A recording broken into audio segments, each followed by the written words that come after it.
Small talk rarely makes introverts feel uncomfortable while it is happening. The heaviness usually comes afterward. For example, after leaving a party, a meeting, or any crowded event, everything on the surface seems just fine. There is no conflict. No rude comments. You smiled, nodded, responded when spoken to, and did not upset anyone. But once you get home, the usual thoughts start creeping in. Things like, did I say something wrong? Was I too quiet? Did I leave a bad impression on someone? I feel like I did not communicate well. Many introverts tend to blame themselves like that. They think the problem lies in not knowing what to say, not being quick-witted enough, or not having the charm to keep up with the pace of other people's small talk. But if you take a closer look, the real issue is not that you lack conversation skills. It is more about how small talk is understood and used in modern society. Nowadays, small talk is often associated with saying a lot, reacting fast, and always having something interesting to say just to stay in the conversation. This way of thinking turns small talk into a kind of performance, where the person who talks more and talks faster is seen as the better communicator. And that puts introverts at a real disadvantage because it goes completely against how they think and how they use their energy. When small talk is used in the wrong way, what is often left behind is exhaustion and self-doubt. Over time, small talk becomes a heavy experience for many introverts, even though they genuinely want to connect and are not avoiding communication. Number 1. Understanding introversion, the essential foundation before learning communication. If you pay closer attention, you will notice that these situations show up quite often in your life. In a work group, you might not say much. You do not interrupt. You do not speak constantly during meetings. But when it is time to get things done, you are solid. You understand tasks quickly. You handle problems neatly, with few mistakes. And yet, after a while, people still say the same familiar things about you. This person is too quiet. They do not fit in well. Or, they are not proactive in communication. And so on. At first, those comments might sound harmless. But if you hear them enough times, you start to wonder if there really is something wrong with how you communicate. That is how small talk, or social conversations in general, start to feel like pressure instead of something natural. There is an important point here that you need to understand clearly. Being introverted is not a communication skill problem, nor is it about being shy or avoiding people. It is about how you process external stimulation and how you recharge after social interaction. For you, thinking usually comes before speaking. You tend to observe, reflect, and process internally, rather than reacting right away with words. On top of that, you are more sensitive to environments filled with noise, crowds, and multiple streams of information happening at once. When you are exposed to that kind of stimulation continuously, your energy drains quickly. So even if the conversation is peaceful, without any obvious tension or conflict, you still end up feeling worn out after a while. When you look at it this way, the tiredness that comes after social interaction makes much more sense. It reflects your biological and psychological traits as an introvert. And when this foundation is misunderstood, it becomes easy to learn communication techniques that are not a good fit for you. The more you try to force them, the more exhausted you feel and the more you start to doubt yourself. Number 2. What is small talk really for? There have probably been moments where you found yourself in a familiar situation. The conversation is still going. There is no obvious tension, but in your head, questions start to pop up. What should I say next?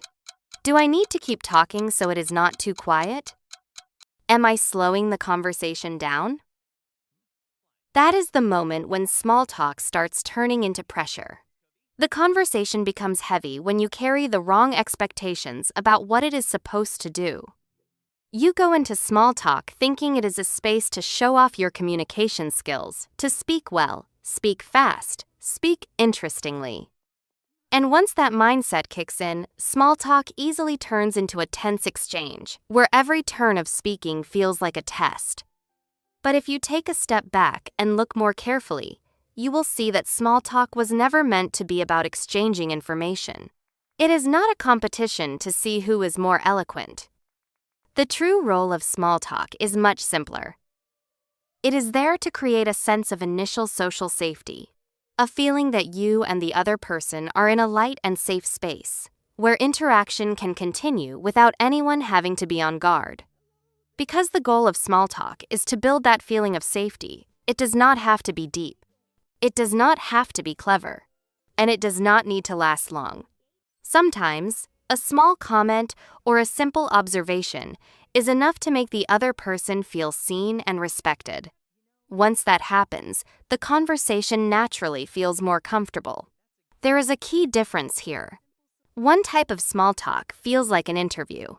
One person asks questions, the other answers. The questions keep coming, and each answer feels like it has to be perfect. The other type is more like creating a shared space. You are not asking to test, you are speaking to open a door. You make an observation and let the other person decide whether they want to step in. When you see it this way, you will realize that introverts actually have a lot of advantages in small talk if they use their natural strengths. You are used to observing. You notice little details in the environment. When you use those observations to start a conversation, it feels more natural. You do not have to talk faster than you are comfortable with, and the other person still feels at ease. When small talk is placed in the right context, it feels lighter. It lays down just enough of a foundation for two people to keep talking. And once that safe feeling is there, deeper conversations can happen naturally, at a pace that works for both of you. Number 3. The real strengths of introverts in social communication. When you stop seeing small talk as a performance and start seeing it as a way to build safety, something interesting starts to happen. There are moments when you do not say much, yet the conversation still flows. In fact, the other person may talk even more than usual, and you stop feeling like you are doing something wrong. For instance, in a one-on-one conversation or a small group, you sit and listen. As the other person talks, you look at them, nod gently, and occasionally give short, well-placed responses. You do not interrupt. You are not trying to make your own story longer. Yet, somehow, the other person feels very comfortable. They share more, go deeper, and never feel like they are being cut off. When the conversation ends, you leave without feeling drained, and they walk away feeling good about the interaction. This is not luck or coincidence. It comes from strengths that are natural to you as an introvert. Because you do not rush to speak, you are able to listen more fully. You pay attention not only to what is being said, but also to the emotions behind the words. This kind of listening makes people feel respected and fully present in the conversation. You also have another strength that often goes unnoticed, the ability to observe. You pick up on subtle changes in how someone is speaking. When they hesitate, when they want to say more but do not know where to begin. These small signals help you respond at just the right time, even with only a few words, but they land perfectly. So, effective social communication really comes down to how the other person feels when they talk to you. Do they feel heard? Do they feel comfortable sharing? In those areas, you are usually doing much better than you think. When you start to see conversations this way, the pressure to speak a lot or speak perfectly goes down. You begin to communicate more naturally. You lean into your natural strengths. And when that happens, small talk becomes much easier and more enjoyable for you. Number 4. A social communication framework that fits introverts. It is still small talk. Still, those few sentences exchanged at the beginning. But when it ends, you no longer feel like all your energy has been drained. Picture a conversation with someone you have just met. Everything starts off slowly. You let them speak first. You listen, you nod, and now and then you respond with a short comment when it feels right. The vibe is not overly energetic, but it is not awkward either. The conversation flows naturally. And when it ends, you realize your mind still feels clear, not heavy. You may even feel good about how it went. The difference lies in how you show up in the conversation. When your focus is on listening, your mind feels lighter. You are no longer juggling between listening and planning your next sentence. You just follow the flow and respond where it matters. When the other person talks more, your pace slows down, and the mental pressure eases up. To keep the conversation going without forcing it, you can ask very simple, open-ended questions. Questions about how the other person feels, what they think, or what they have experienced usually help them continue talking naturally. The conversation keeps moving, but you do not have to constantly invent new things to say. Being prepared also helps a lot. Just a few familiar topics kept in mind can prevent you from going blank in a new environment. Once you have something to lean on, you no longer need to strain to find the next line. Your body language also plays a key role. When you look at the other person while they are speaking, offer a slight smile and angle your body toward them. You are showing that you are present. Often, these subtle signals are enough to make someone feel heard, even if you do not say much. And in many cases, communicating through messages, email, or online meetings may suit your rhythm better. You have time to think. You choose your words more carefully. As a result, your expression becomes clearer and more accurate. When you communicate this way, small talk becomes much lighter. It opens just enough space for connection, a space where you can be fully present, in your own rhythm. Number 5. Social communication in professional settings and networking events. Small talk is starting to feel lighter for you. But once you step into work-related conversations, the pressure often comes back. The environment is more crowded, and the pace of interaction picks up quickly. Imagine walking into a networking event. The room is full of people. Several groups are talking at the same time. Each conversation lasts just a few minutes. You introduce your name, give a quick summary of what you do, shake hands, and then move on to someone else. You stand there, say a few things, listen to a few things, and constantly feel like you have to keep up with the pace. After just one round of this, you already feel tired.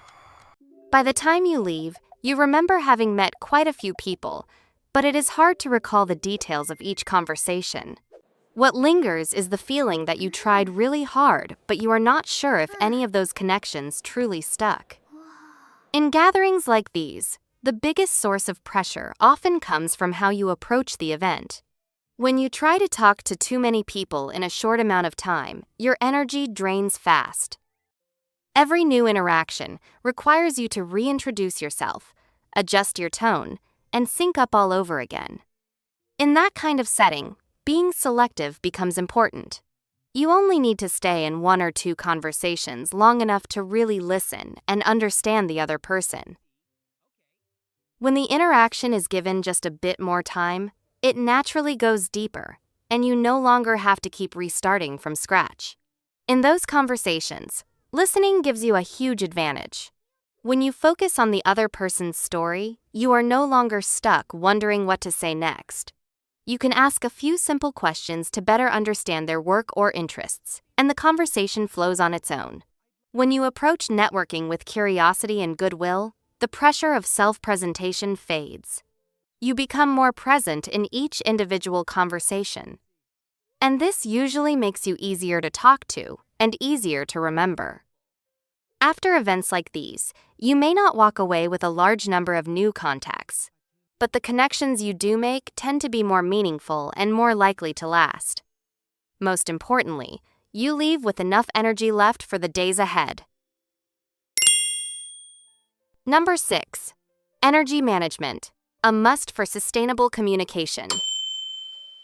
After large social events, you often just want to be alone for a while.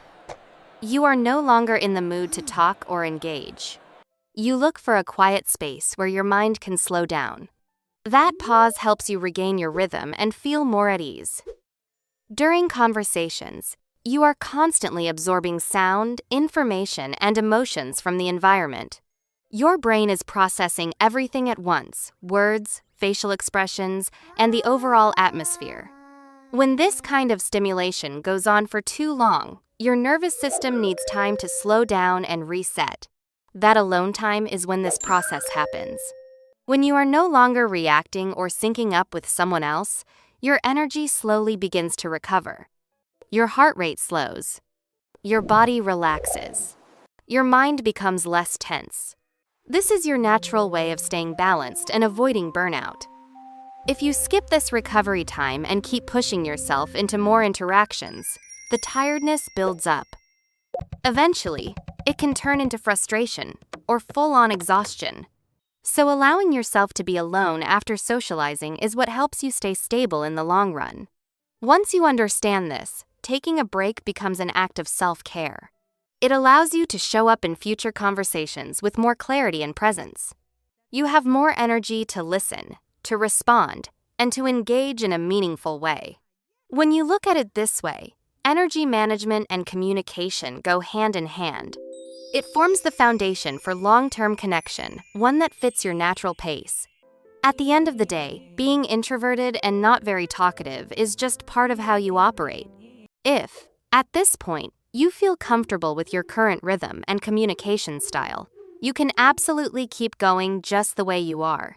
But if you start to feel like you want to improve your communication skills, there is no need to change everything at once.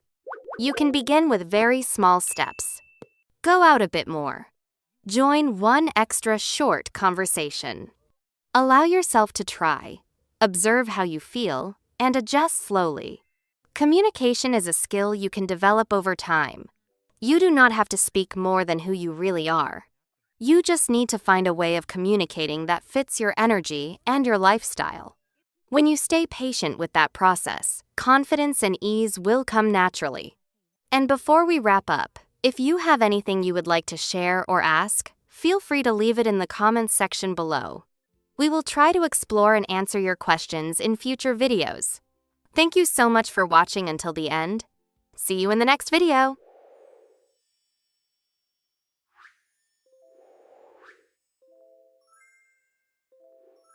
See you in the next video.